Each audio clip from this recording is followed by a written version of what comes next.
Nahum chapter 1. The Lord is a jealous and avenging God. The Lord takes vengeance and is filled with wrath. The Lord takes vengeance on his foes and vents his wrath against his enemies. The Lord is slow to anger, but great in power. The Lord will not leave the guilty unpunished. His way is in the whirlwind and the storm, and clouds are the dust of his feet. He rebukes the sea and dries it up. He makes all the rivers run dry. Bashan and Carmel wither, and the blossoms of Lebanon fade.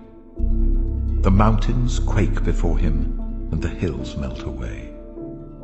The earth trembles at his presence, the world and all who live in it. Who can withstand his indignation? Who can endure his fierce anger? His wrath is poured out like fire. The rocks are shattered before him. The Lord is good, a refuge in times of trouble. He cares for those who trust in him.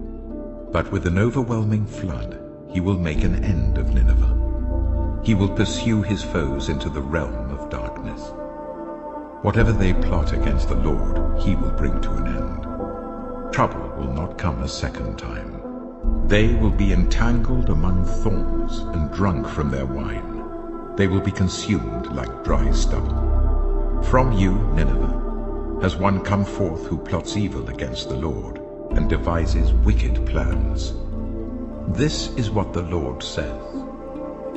Although they have allies and are numerous, they will be destroyed and pass away. Although I have afflicted you, Judah, I will afflict you no more. Now I will break their yoke from your neck and tear your shackles away. The Lord has given a command concerning you, Nineveh. You will have no descendants to bear your name.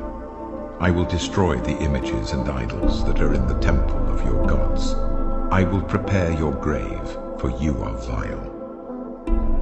Look there on the mountains, the feet of one who brings good news, who proclaims peace. Celebrate your festivals, Judah, and fulfill your vows. No more will the wicked invade you. They will be completely destroyed. Nahum chapter 2. An attacker advances against you, Nineveh. Guard the fortress, watch the road, brace yourselves, marshal all your strength. The Lord will restore the splendor of Jacob, like the splendor of Israel, though destroyers have laid them waste and have ruined their vines. The shields of the soldiers are red, the warriors are clad in scarlet. The metal on the chariots flashes on the day they are made ready. The spears of juniper are brandished. The chariots storm through the streets, rushing back and forth through the squares. They look like flaming torches. They dart about like lightning. Nineveh summons her picked troops, yet they stumble on their way. They dash to the city wall. The protective shield is put in place. The river gates are thrown open, and the palace collapses. It is decreed that Nineveh be exiled and carried away. Her female slaves moan like doves and beat on their breasts. Nineveh is like a pool whose water is draining away. Stop, stop, they cry, but no one turns back. Plunder the silver, plunder the gold. The supply is endless, the wealth from all its treasures. She is pillaged, plundered, stripped. Hearts melt, knees give way, bodies tremble, every face grows pale. Where now is the lion's den, the place where they fed their young, where the lion and lioness went, and the cubs, with nothing to fear? The lion killed enough for his cubs and strangled the prey for his mate, filling his lairs with the kill and his dens with the prey. I am against you, declares the Lord Almighty.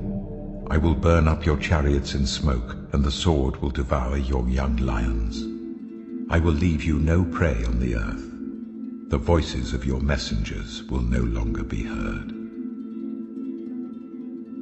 Nahum chapter 3. Woe to the city of blood, full of lies, full of plunder, never without victims. The crack of whips, the clatter of wheels, galloping horses and jolting chariots, charging cavalry, flashing swords and glittering spears. Many casualties, piles of dead, bodies without number, people stumbling over the corpses.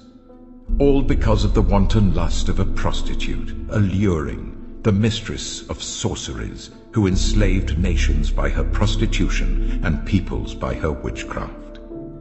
I am against you, declares the Lord Almighty. I will lift your skirts over your face. I will show the nations your nakedness, and the kingdoms your shame.